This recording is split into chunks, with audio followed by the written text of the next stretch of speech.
Hello दोस्तों, नमस्कार। दोस्तों, इस वीडियो में हम भारत के कुछ प्रसिद्ध दार्शनिक ऋषियों के बारे में बात करेंगे, साथ ही उनके सिद्धांतों को भी समझेंगे।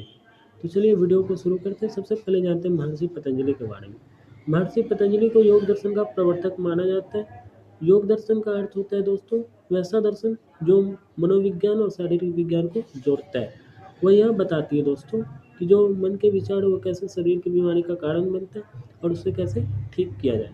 साथ ही योग दर्शन आत्मा और परमात्मा के साक्षात्कार का भी कारण बन सकता है। साक्षात्कार का मतलब होता है दोस्तों इंटरव्यू यानी कि आत्मा और परमात्मा कैसे एक दूसरे से मिल सकते हैं, इसका कारण योग दर्शन बन सकता है। दोस्तों अब बात करते हैं न्याय दर्शन की। न्याय दर्शन के प्रवर्तक महर्षि गौतम को माना जाता है। न्याय का अर्थ होता है दोस्तों कार्य कारण नियमों की समझना या कार्य कारण नियमों की जांच करना कि किस कारण कोई कार्य हुआ है और साथ ही उचित निर्णय लेना।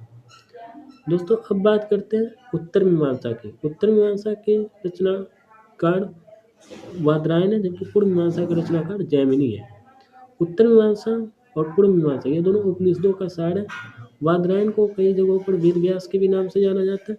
इन्होंने पुराणों की रचना की थी, साथ ही वेदों का संकलन किया था। महाभारत, ब्रह्मसूत्र, भगवद गीता जैसे कई सारी रचनाएं वादरायण या व्यास के क्षेत्र में आते हैं। वेद व्यास के शिष्य जैमिनी थे और ये दोनों नैमिषारण्य में रहते थे। नैमिषारण्य में बहुत सारे ऋषियों ने बहुत सारे काम किया।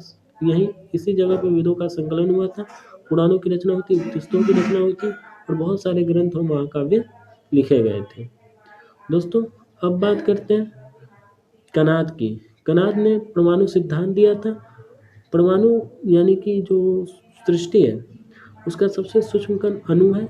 अणु से ये सारी सृष्टि बनी हुई है और अणु से सूक्ष्म कोई भी चीज़ नहीं है। उन्होंने इसका एक फिलोसफिकल मेथोडोलॉजी दिया था। उन्होंने फिलोसफिकली एक्सप्लेन किया था कि कैसे अणु से ये सारी सृष्टि बनी हुई है। दोस्तों अब बात करते हैं कपिल की। कपिल को सांख्य दर्शन का प्रवर्तक माना जाता है। सांख्य दर्शन कहता है दोस्तों कि इस दुनिया में 25 ऐसे मूल तत्व हैं जिससे सारी सृष्टि बनी हुई है और 2 ऐसी चीज़ें जिससे ये सृष्टि बनती है और बिगड़ती है, यानी कि वो पुरुष और प्रकृति है जिससे सृष्टि बनती है और बिगड़ती और संचालित होती है। दोस्तों अब बात करते हैं 3 जो नास्तिक दर्शन है उसकी, यानी कि भगवान बुद्ध के बौद्ध धर्म की, बौद्ध धर्म के बौद्ध दर्शन की, भगवान महावीर के जैन धर्म के जैन दर्शन की और चारवाक दर्शन की। दोस्तों बौद्ध दर्शन ईश्वर को नहीं नकारता लेकिन वैदिक परंपरा को नकारता है। साथ ही जैन दर्शन भी ईश्वर को नहीं नकारता लेकिन वैदिक परंपरा को नकारता है। कई चीज़ें उन्होंने वैदिक धर्म से लिया और कई चीज़ों को उन्होंने छोड़ दिया।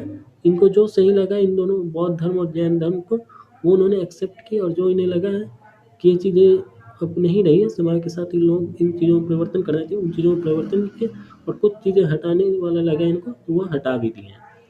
बौद्ध धर्म माध्यमिक मार्ग और वैज्ञानिक पद्धति पर निर्भर है, जबकि जैन दर्शन डिसिप्लिन और दीक्षा पर निर्भर है। जबकि चारवाक दर्शन जो है पदार्थ धार्मिकता, सुख, आनंद और जो मटेरियल चीज़ें हैं यानी कि पदार्थधर्मी चीज़ें उन सब चीज़ों पे निर्भर रहता है चारवाक दर्शन। चारवाक दर्शन अब पूरी तरीके से विलुप्त हो चुका है, लेकिन अभी भी सुख के पीछे भागने वाले लोग की कमी नहीं है जो पदार्थ धार्मिकता पर निर्भर होते हैं। वैसे ही लोगों को चारवाक दर्शन एक्सेप्ट किया था, यानी कि चारवाक दर्शन जो बनाए होंगे वो पूरी तरीके से पदार्थ धर्मी होंगे, यानी कि उनको खान पीन सुख सुविधा इन्हीं सब चीज़ों से लेना देना था। उन्हें वेद ईश्वर इन सब चीज़ों से नहीं लेना देना था। उन्होंने कहा था कि जो जीवन है उसका सार सिर्फ और सिर्फ सुख है। दोस्तों चारवाक दर्शन से जुड़े हुए अजीत केस कांबली आते हैं और कई जगहों पर गुरु बृहस्पति को भी चारवाक दर्शन से जुड़ा हुआ माना जाता है। कहा जाता है उन्होंने राक्षसी संस्कृति को बर्बाद करने के लिए चारवाक दर्शन को लिखा था, चारवाक दर्शन को राक्षसी संस्कृति में भेजा था। और दोस्तों शुक्राचार्य को भी चारवाक दर्शन से जोड़ा जाता है क्योंकि उन्होंने कहा था, कई लोगों ने कहा है कि जो चारवाक दर्शन है वो शुक्राचार्य के दर्शन से भी मेल खाता है। तो दोस्तों अब बात करते हैं मनु की। मनु ने मनुस्मृति की रचना की थी। मनुस्मृति बहुत सारे दार्शनिक प्रश्नों का हल करता है, साथ ही सामाजिक प्रश्नों का भी हल करता है। इसी कारण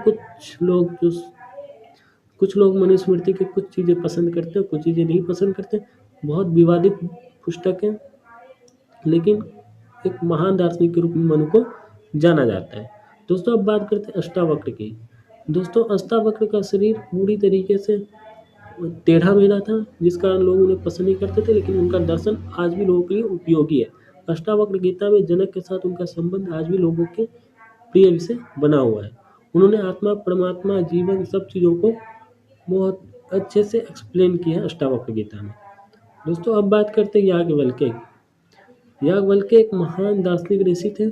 उन्हें अद्वितीय ऋषि भी कहा जाता है, क्योंकि वैदिक काल में उनके जैसा ज्ञान किसी के पास नहीं था।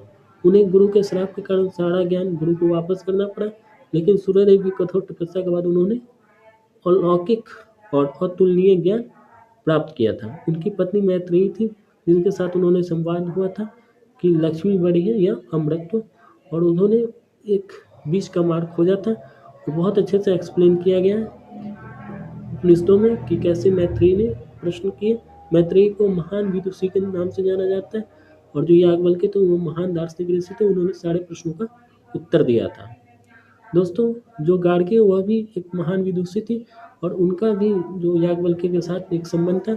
जब जनक के दरबार में पुरस्कार रखा गया कि 1000 सिंगों वाली गाय को आप ले जा सकते हैं यदि आप सभी को शास्त्रार्थ में हरा दिए, तब वहाँ पे जो ऋषि याज्ञवल्क्य थे उन्होंने अपने शिष्यों को आदेश दिया था कि जो 1000 सिंह वाले गाय उनको ले चलो। तो बहुत सारे विद्वान उनसे प्रश्न पूछने लगे, जिसका सारा उन्होंने जवाब दिया।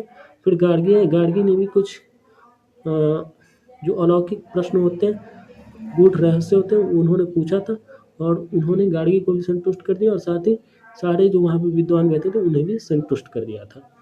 तो ये गार्गी, याज्ञवल्क्य और मैत्रेयी का संबंध था, जो किस्सा था जो मैंने आपके साथ साझा किया। दोस्तों अब बात करते हैं लोपामुद्रा की। लोपामुद्रा को शाक्त परंपरा की एक महान विदुषी के नाम से जाना जाता है। उन्होंने शाक्त परंपरा यानी कि प्रकृति के गूढ़ रहस्यों को लोगों के साथ शेयर किया। दोस्तों अब बात करते हैं शंकराचार्य की। शंकराचार्य एक महान दार्शनिक थे। उन्होंने अद्वैत दर्शन का स्थापना की थी। साथ ही उन्हें भगवान शिव का महान भक्त भी माना जाता है, और उन्होंने सभी देवी देवताओं के बारे में लिखा है, और सभी कहा है कि सभी एक ही मूल तत्व के अलग अलग स्वरूप हैं। उन्होंने जो जीव और जगत है उन दोनों को एक बताया, और कहा कि ये जो जगत ये मिथ्या है, ब्रह्म सत्य है, और ब्रह्म के सत्य को न पहचानने के कारण ये जगत के चक्कर में सभी उलझे रहते हैं, और जगत उन्हें ब्रह्म में डाले रहता है। दोस्तों अब बात करते हैं गोरखनाथ की। गोरखनाथ ने नाथ संप्रदाय की शुरुआत की थी, और उन्हें नाथ परंपरा उनका प्रवर्तक माना जाता है। उन्हें मत्स्येंद्र नाथ का शिष्य माना जाता है, और उन्हें कई जगहों पर शिव का अवतार भी माना जाता है।